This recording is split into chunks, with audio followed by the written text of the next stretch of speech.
Are we on the air? Yes, you are.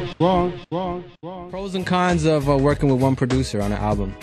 But before we even get to that, like, for those that don't understand, she's working with one producer, but from that producer is a plethora of musicians. Yeah. So the relationship is working with basically one group, a guy, and then like people. Yeah. Not just some guy handing you a beat CD and Exactly. expecting you to do something on your own. The pros is walking into the studio, it being totally silent, and him picking up the drumsticks and going for DJ play my song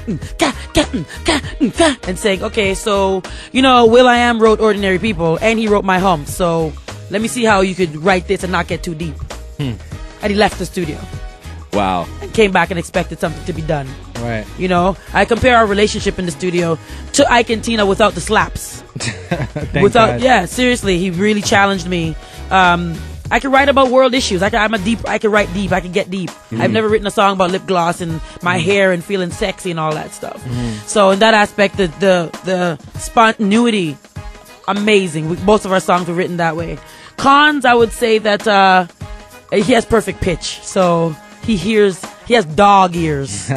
So when you work with people that are just geniuses, musical geniuses like that, sometimes you got to make sure your esteem is super high. He plays an instrument, he doesn't sing, so he doesn't understand when I'm tired. Right. I can't sing, but it's not, it's otherwise, it's interesting. We had a very close relationship. When we read the liners, we see that there's definitely a bond between the two of you. Speaking of songs that have meaning, Catch Me When I Fall. Yes. Off of the album, speaking about your sister. Yes. Talk about that too, and how it was for you to actually be able to let that out. That song, my sister Sharon, God rest her soul, passed away in 1990, and I was supposed to sing at her funeral, and I couldn't do it. And many years later, just basically like a year or two later, year or two ago, I was able to write the song on her birthday on August 5th. Kind of a letter to her. She was 24, man. 24. She left 2 kids behind. She only lived to see both of their first birthdays.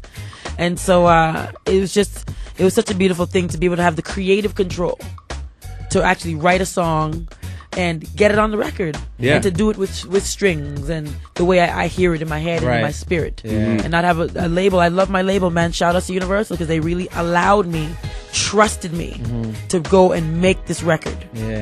So it's quick story about that song. I tried it out acoustically before the record came out, and this promoter came up to me, he's like crying, literally, man, tough guy, and he was crying, and he said, "Jully, please tell me that song's on your record." And I said yes, and he said, I got married 3 months ago.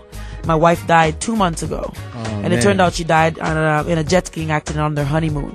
Crazy. And he said, please, that song is everything I've been trying to say. And right away, my success lies in my significance, and that's basically, it gave me my purpose right there. Crazy. OTA talk, we hanging out. Julie Black, Ty Rez. We gotta take a break. Gotta take a break, man. 416-935-1935. Feel free to hit us up at 935-935. Text us. Don't forget, hiphopcanada.com.